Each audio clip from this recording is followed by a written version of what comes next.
Order, honorable members. Order. Honorable members, can you please be seated? Find your seats.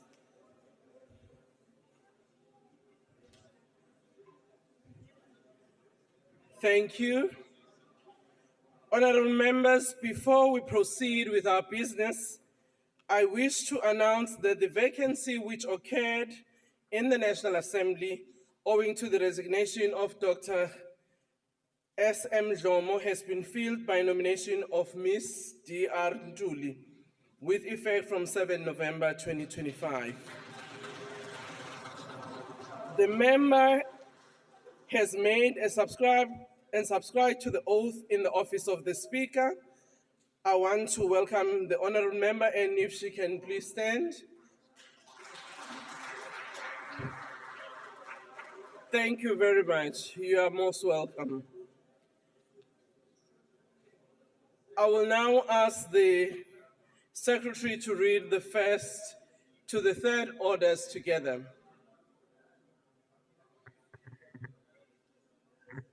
Medium-term budget policy statement. Introduction, Adjustments Appropriation Bill. Introduction, Taxation Laws Amendment Bill. I now recognize the Honorable Minister of Finance. Medium-term budget policy statement. Introduction, adjustment.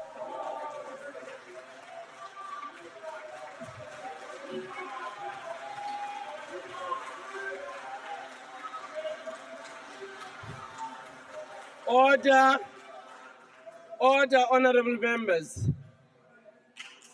Honorable members, we are here to receive from the Minister of Finance the tabling of the medium-term budget policy statement and the introduction of the Adjustment Appropriation Bill and the introduction of the Taxation Laws Amendment Bill.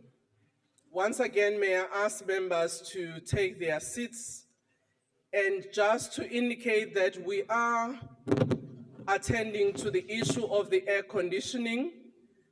I can see that it's not the private sun that members may be having, some of you. Yes, Mr. President, there is a private sun for some of us, but it's not that, it's just the heat. That's why even our gentlemen are going on. So, Honorable Member, Minister, you can table your medium-term budget policy statement.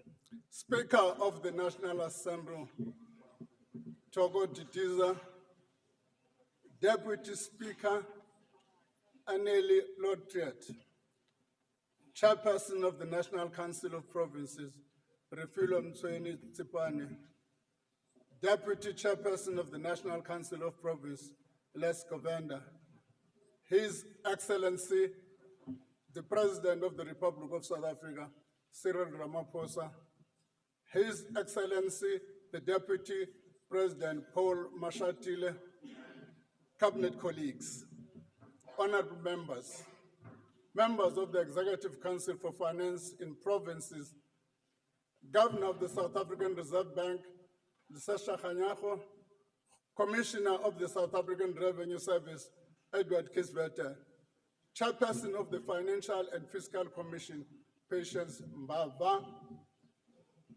fellow South Africans. We convene at a time when South Africa, like many nations around the world, is grappling with intensifying global competition and mounting economic and political divisions. It is against this fractured landscape that South Africa has been falsely accused of genocide against its white community and threatened with punitive sanctions based on falsehood. Let me thank the many communities here at home and around the world that have rejected the false narrative and the fear, hate, and disinformation they represent, and instead chosen to defend the principles of solidarity and equality.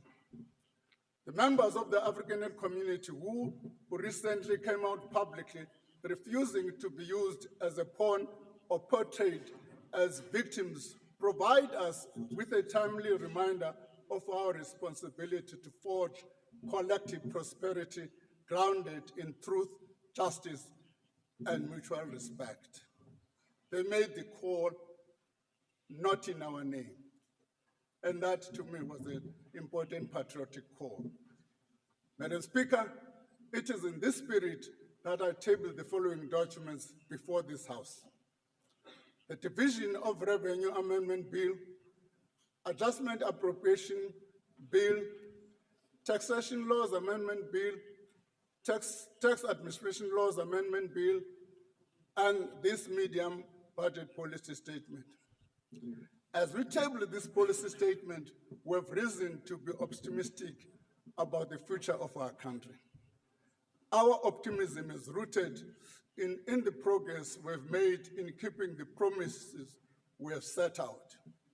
A promise to grow the economy faster, to strengthen public finances, and to improve life for all South Africans. 2 years ago, we committed to stabilizing public debt in the current year and then begin to reduce it. Despite a challenging environment of persistently low economic growth, we are on track to achieving this goal. We also committed to remove South Africa from the Financial Action Task Force grey list. We have delivered on this commitment in just 2.5 years. This is thanks to collaboration across government departments, law enforcement agencies, and the private sector. Exiting grey listing enhances South Africa's attractiveness to investors and make it easier to do business with us. However, we cannot afford to be complacent. FATF's next mutual evaluation of South Africa begins in the first half of 2026. We must continue to tackle money laundering and terrorism financing to stay off the grey list. Honorable members, we also promise to use our presidency of the first African G20 to firmly place Africa on the global agenda. As we approach the final stretch of our presidency, we have successfully concluded meetings of the G20 finance ministers and central bank governors, brokering critical consensus for the continent's development. We are ready for the Leaders' Summit in Johannesburg just over a week's time. Despite all of this progress, we must remain realistic about the present and the action it demands. South Africa's most pressing challenge remains accelerated economic growth to create jobs and reduce poverty at the scale required. Drawing lessons from the 2025 budget process, we have engaged extensively to build consensus on how to achieve faster growth and leverage public finances to attract investment needed to create jobs and improve life for all. Allow me to turn to the economic outlook. Madam Speaker, South Africa's economic prospects are shaped not only by domestic factors, but by also global developments. Global growth is estimated to slow slightly to 3.2% in 2025. Amid ongoing trade tensions, geopolitical uncertainty, and supply chain disruptions, while the shocks of the unilateral tariffs imposed by the United States have not materialized severely as expected, their delayed effects, coupled with the rising protectionism, pose future risks to global productivity and price stability. Global equity markets have surged, driven by AI-related stocks and central bank rate cuts. But this rally carries the risk of sudden reversals. Given this uncertainty, it is critical that we leverage the immense opportunities presented by the Sub-Sahara region. We continue to make progress in the implementation of the African Continental Free Trade Agreement to strengthen multilateralism and regional cooperation. Thank you very much. Have a nice day, Father. Thank you. Order, Honorable Nana. Domestically, we focus real GDP growth at 1.2% for 2025, more than double the economic growth in 2024. We now forecast real GDP growth will average 1.8% between 2026 and 2028. Madam Speaker, the structural reforms we have embarked on, particularly in the energy and logistics, will be key to lifting our rate of growth closer to levels demanded by our developmental needs. Our strategy for faster growth and healthier finances continues to be anchored on 4 pillars. The first is maintaining macroeconomic stability. The second is implementing structural reforms. The third is building state capability. And the fourth, supporting growth-enhancing infrastructure.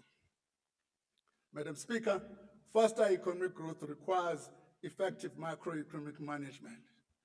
Over the past year, National Treasury and the Reserve Bank have jointly assessed the impact of a lower target on our economy and the fiscal framework. This work has now been concluded and recommends a revision to the target to strengthen the framework and enhance price stability by better anchoring inflation expectations and aligning South Africa to international best practice. Today, I announce a new inflation target for South Africa of 3% with a 1% point tolerance band. This decision follows agreement between the Governor of the South African Reserve Bank and my consultation with the President and Cabinet. The 1 percentage point band provides flexibility to accommodate unexpected inflationary shocks. This new target immediately replaces the previous target range between 3% and 6% and will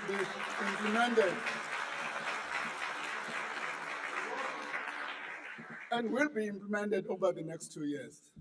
Over time, the lower target will decrease inflation expectations and creating room for lower interest rates. This supports household spending and business investment, boosting economic growth and job creation. The short-term fiscal cost of lower target, which include nominal GDP and revenue growth, will make achieving fiscal targets more challenging. Yet, the long-term benefits of taking this step far outweigh this cost. We remain committed to ensuring that our macroeconomic policies serve the best interest of all South Africans. Madam Speaker, our fiscal strategy aims to achieve the following goals. Anchor fiscal policy by stabilizing debt and growing the primary budget surplus. Mobilize and direct more resources towards infrastructure investment and improving efficiency and effectiveness of spending. I'm pleased to inform the House and the country that we are on track to restore fiscal sustainability. Government debt will stabilize in 25-26 at 77.9% of GDP. This is the first time since 2008 financial crisis that public debt will not grow as a percentage of GDP.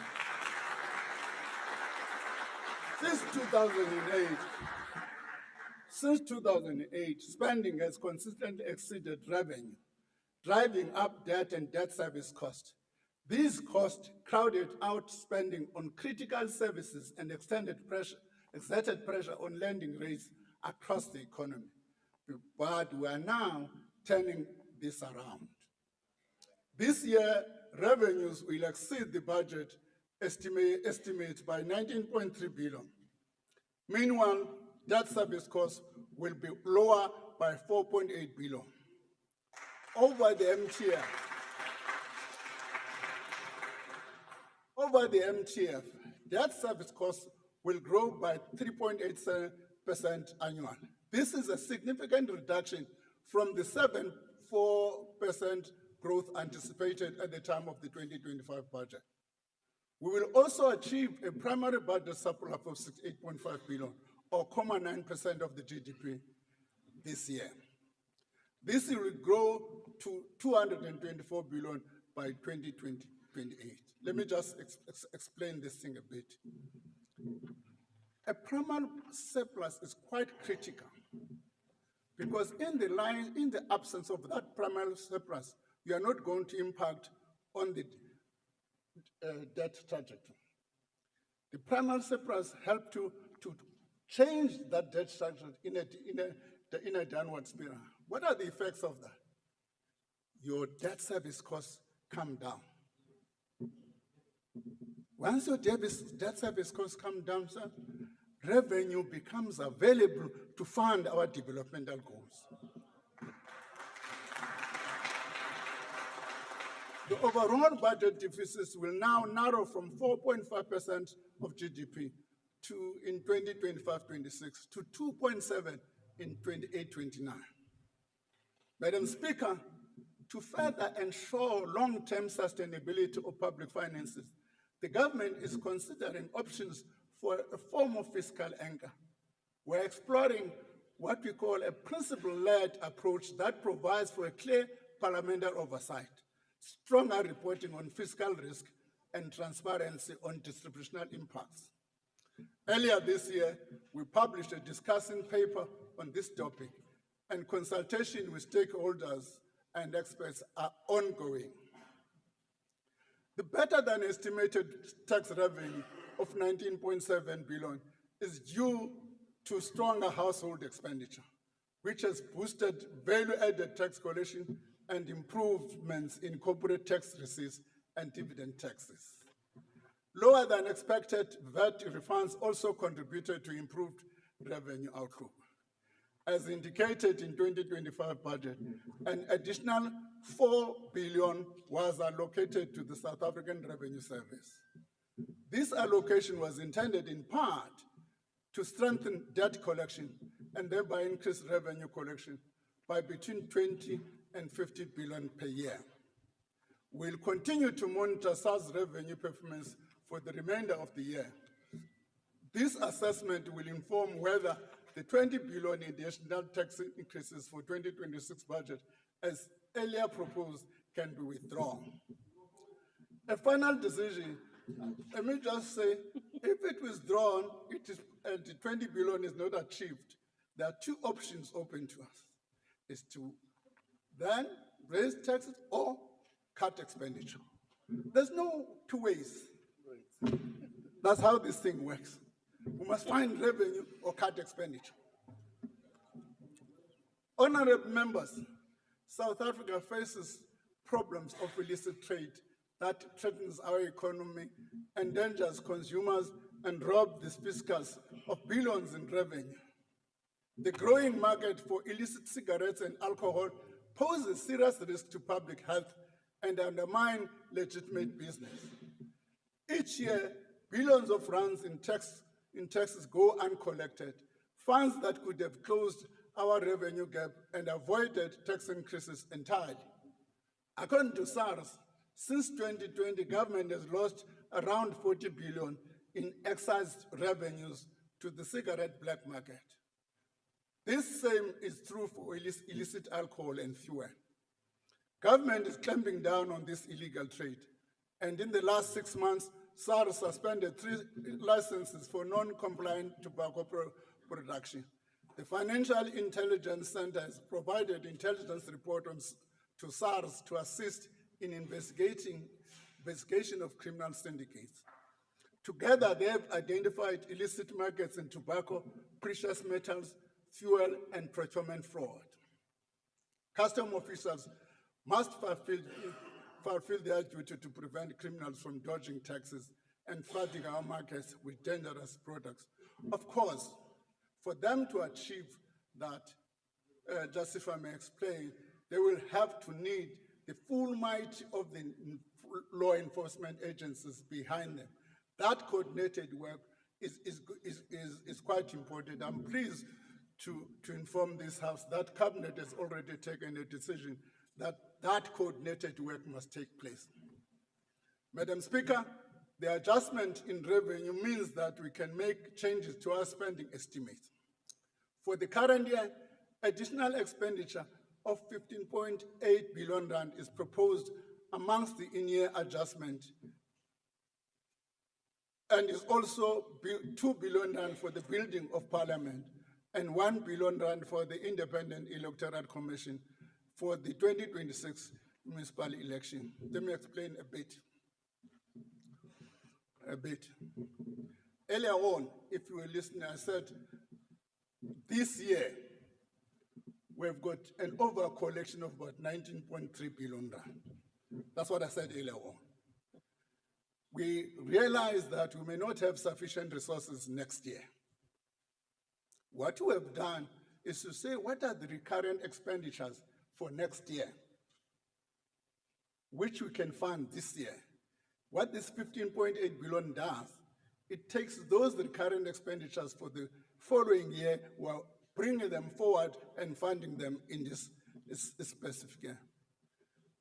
In addition, the spending announced in May budget for the national dialogue as well as its carry-through costs are catered for here. These allocations are on top of the additional funding provisions for education and health announced in the May budget.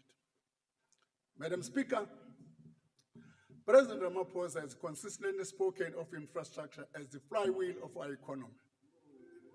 In line with this vision and advancing our pillar of growth enhancing infrastructure, we are shifting the composition of spending from consumption to investment. Capital payments are the fastest growing expenditure item at 7.5% over the medium term.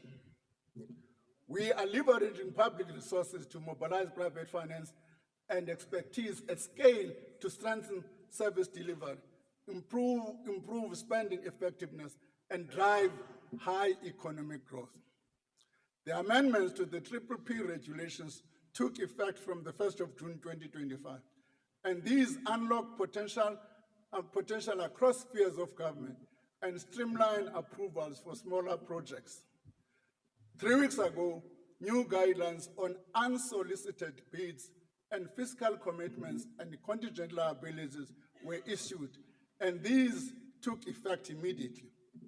The unsolicited bid guidelines provides a clear structured pathway for the private sector to submit project ideas to government. The other guideline provides a framework for reporting and managing of fiscal commitments and contingent liabilities arising out of the PPP projects. Municipality PPP regulations will be amended by 2026. Leverage, and I'm still going to give a report, President, because you said I must do it this year. It has been difficult to finish this year because of a number of regulation framework that accompanies that. Leveraging lessons from the renewable IPP projects to streamline planning and procurement, the Department of Transport Private Sector Participation Unit is reviving the passenger transport and logistics sector. Following strong interest from the freight logistic request for information, the unit will issue the first rail corridor request for proposal by December 2025, with others following in early 2026. The unit has also issued requests for information for investment opportunities in modernizing and growing the passenger rail system. Water Partnership Office is making progress in preparing non-revenue water and reuse projects across municipalities. I mean, this term non-revenue water is still, I can't understand it.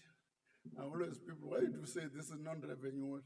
It's water that is transported from, an example, from a water board to a municipalities, it gets lost on the process. And we call it non-revenue water, whereas it's wasted water.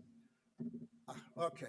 This will create robust pipeline for the private sector to co-invest, and we have reconfigured budget facility for infrastructure to run for 4 bid windows annually instead of just 1.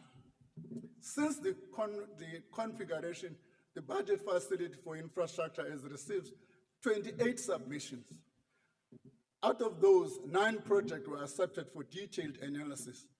Funding for the tune of 4.1 billion is also allocated for disaster relief to fix schools, pipelines, clinics, and substation damage between the last year and this year flooding in KwaZulu-Natal, Mpumalanga, and Eastern Cape.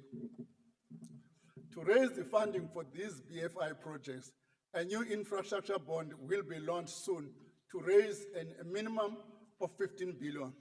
The bond forms part of our efforts to introduce dedicated financing instrument that can mobilize cheaper financing to support infrastructure agenda. Government will also contribute to 2 billion to capitalize the credit guarantee facility. If you don't understand clearly, please meet Dr. Ramokgopa. That's his pet project on the transmission line. Initially, the vehicle will support electricity transmission expansion, directly contribute to our efforts at energy security while also driving decarbonization. Let me just pause again. What Dr. Ramokgopa says is that in provinces such as Northern Cape, where you have renewable projects, I'm going to use his term, we can't evacuate the electrons. So what does that mean is that we can't take the electricity out of the Northern Cape because there are no transmission lines. And this is what the project is intended to do. This heralds a new era in PPPs, where private investment in high voltage transmission lines is enabled. This is really progress in our movement away from merely fixing the power utility to securing power to the grid from a range of sources. This is a key and innovative part of infrastructure reforms developed with international partners to de-risk private investment without state guarantees. We're also committed to simplifying the institutional arrangements across the infrastructure ecosystem. The new Infrastructure Finance and Implementation Support Agency will be in place by March. The agency will provide project preparation support to supply the BFI pipeline. It will centralize infrastructure financing functions to systematically crowd in private capital and promote the use of alternative delivery mechanisms. Honourable members, this is how we will ensure that our goal of public sector investment in infrastructure exceeds the 1 trillion mark over the next 3 years. Madam Speaker, we estimate that tax collection will remain buoyant over the medium term. Despite the higher than expected revenue performance in 2025-26, gross revenue are projected to fall short of 2025 budget estimates by around 15.7 billion over the next 2 years. Improving tax revenue will require more sustainable economic growth and further gains in tax compliance and administration. Over the medium term, consolidated spending will increase from 2.6 trillion this year to 2.9 trillion in 28-29. Our commitment to support low-income and vulnerable households through education, health, and social protection remains. The lion's share of the consolidated non-interest spending, approximately 61% over the next 3 years, continues to fund the basket of government-provided services and benefits that reduce the cost of living of our citizens. Madam Speaker, this spending is our commitment to the redistribution of income and opportunities in favor of the most vulnerable households in our society. To build on the work of spending reviews, we have got something called targeted responsible savings underway. Honourable members, eliminating waste and inefficiency in government is non-negotiable if we are to maintain public trust that tax money is spent responsibly. The targeted and responsible savings initiative systematically identifies duplication, eliminates waste, reorganize programs to deliver value for money. We're implementing medium-term savings of 6.7 billion by closing or scaling down low priority and underperforming programs immediately. More than half of this involves identifying people who are double dipping and defrauding in the social grant system. We're also scaling down the public transport network grant.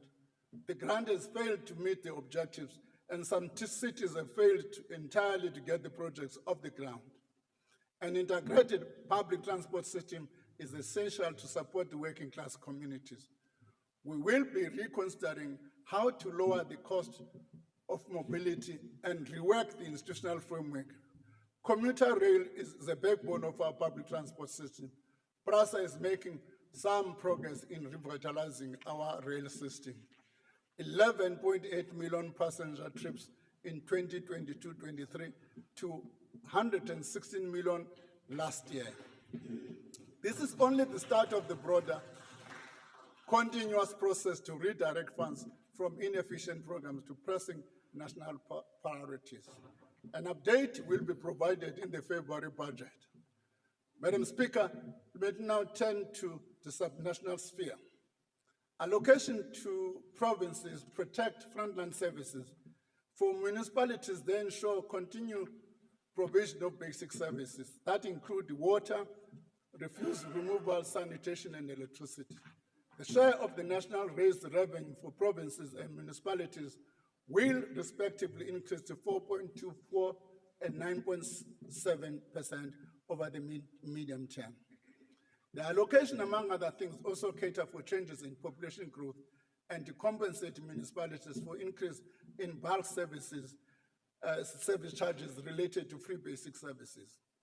In addition, they also ensure the placing of local government operating capacity on firm grounding. Madam Speaker, we are making steady progress on structural reforms that are a key pillar to our strategy of growing the economy. These structural reforms are crucial to dismantling the binding constraints that have held back our economy. They are also about ensuring that every lever of the state works efficiently and effectively towards the same goal of a stably growing, competitive, and inclusive growth. Through Operation Vulindlela, now in phase 2, since it started in 2021, we are building a tangible momentum across energy, logistics, water, and now critical in local government, spatial integration, and digital transformation. Not long ago, our country was on the brink of energy crisis. Unreliable electricity supply threatened to derail our economy and the transformation of our society. I'm pleased to say that we have avoided that scenario, and instead, we have begun a march towards reliable supply of energy. Load shedding has come down significantly. Through focused and targeted interventions led by Operation Vulindlela, we are transforming the sector. We are building a competitive wholesale market that gives investors certainty. The National Transmission Company has now applied for its market operator license. We are investing in new capacity and alternative sources. More than 2,220 megawatts of solar, wind, and battery projects are in development, with 720 megawatts at advanced stage. Eskom has added 800 megawatts from Kusile Unit 6 and is showing signs of operational and financial improvements. The movement of freight within the country faced serious challenges, resulting in traffic congestion as the transport of goods shifted from rail. This led to an overall decline in the volume of goods and export transited. Reforms in freight logistics are again in gaining speed. 11 private train operators now have slots on 41 routes across 6 corridors. Port efficiency is improving, with vessel waiting time down from 75%, while container handling is faster with the next 5 years. These much-needed reforms in logistics will increase the volume of rail freight, reduce port congestion, improve the country's economic performance. Water security is a core constraint. We are moving faster to provide legislative certainty, clarity that will stabilize the sector. The Water Service Amendment Bill clarifies institutional rule, while the National Water Resource Infrastructure Agency launches in April 2026. We're also ensuring that investment in water infrastructure addresses the problem of maintenance and old infrastructure.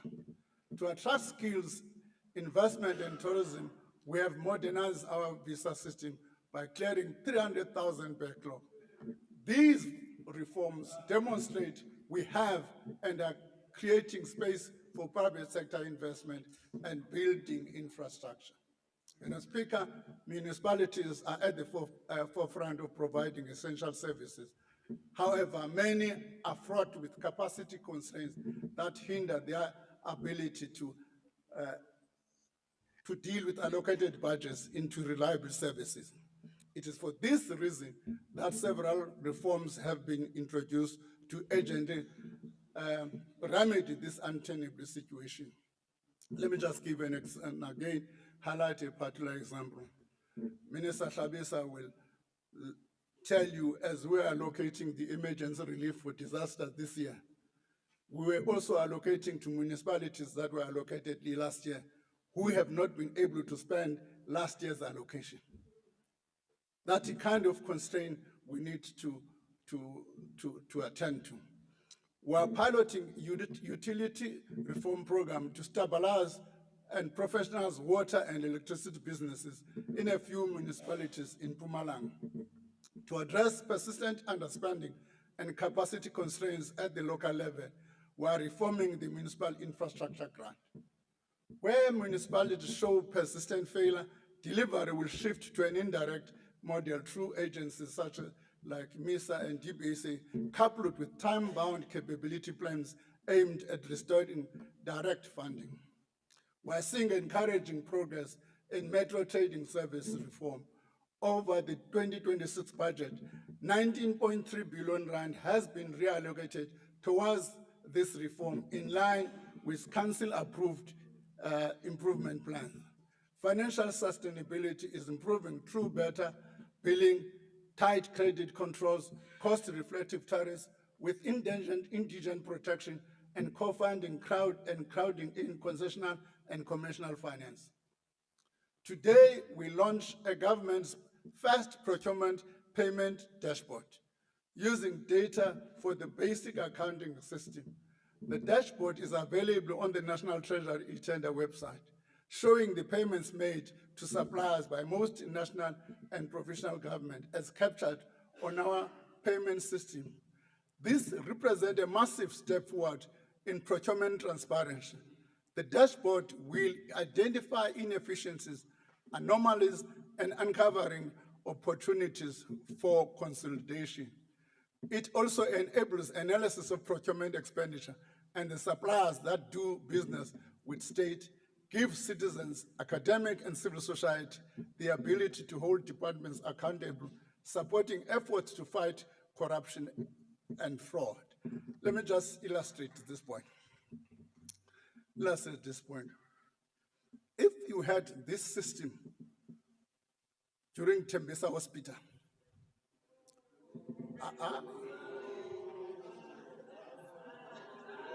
Order, honorable members. Let's allow the minister to make his example. Order. What the system does, Order. if you Order. read this SIU report, what they were doing, they would avoid the tendering system by saying, putting all tenders that are below 500, you are not supposed to tender. You are supposed to ask for 3 quotes. And then people would go on and ask for 3 quotes and split tenders to be under 500. And then this, at the national level or anywhere else, would not be able to track that conduct. What this system does is going to help us to track that conduct and be able to raise flags, red flags at an appropriate time. I know there are some colleagues who say they must abolish tenders. They must first change the constitution before they can do that. We are also waging war. We're also waging war Minister on is ghost proceeding workers. on the next page. I think he's done with his example, so let's allow him to continue. Order, honorable minister, you can proceed.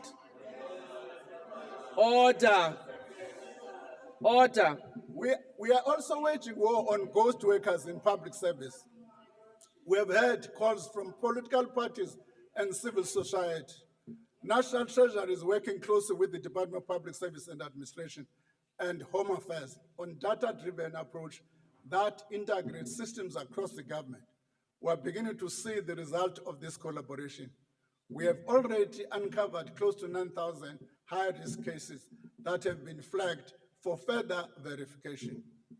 The early retirement program, which provides financial incentive for employees to exit the public service from October 2025, allows for us to rejuvenate the public service.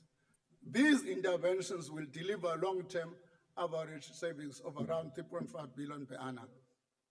More importantly, they demonstrate our commitment to fiscal discipline and ensure that every rand spent contributes effectively to growth and service delivery. Madam Speaker, the presentation of the medium-term budget policy statement sends a clear message that South Africa is choosing growth, stability, and reform.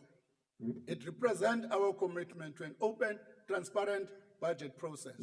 It is intended to empower all stakeholders to contribute to the discussion of the nation's priorities. It makes transparent the budget framework through which the government seeks to achieve the nation's social and economic development. We will use our collective efforts to increase the pace and scale of tackling unemployment and building stronger economy. Speaker, as I close, allow me to express my deepest gratitude to the President, as usual, and the Deputy President for the Council of their support and for their leadership. Thank you all to the Deputy Ministers of Finance and the excellent National Treasury team led by the Director General.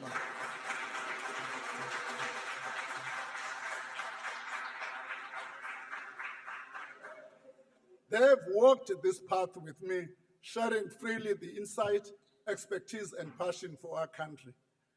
Thank you to the Commissioner of the South African Revenue Services and the Governor for the South African Reserve Bank.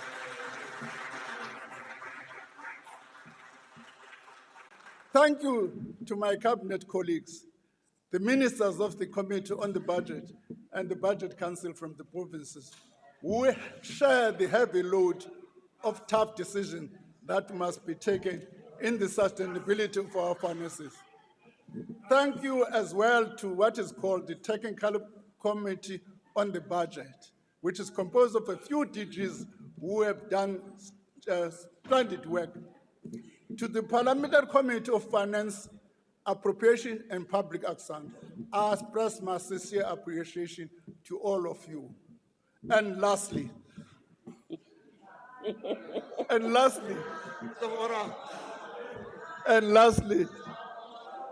Kumamchawe and the family in general for understanding.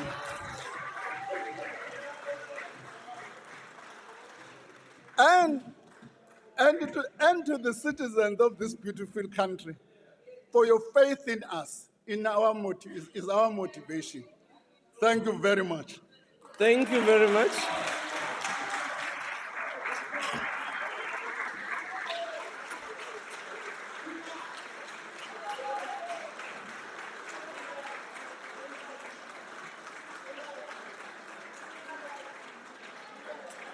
Order, honorable members.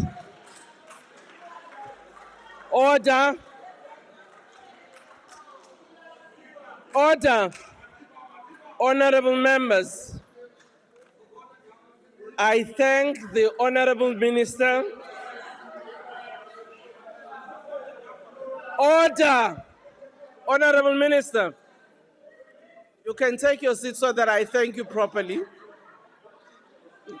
Speaker. We want to thank you for your presentation, Honorable Minister. I will take note of you, Minister Mackenzie. And the papers tabled by the Minister will be referred to the relevant committees. And we trust that this spirit shown today will proceed towards February for the tabling of the budget. Yes.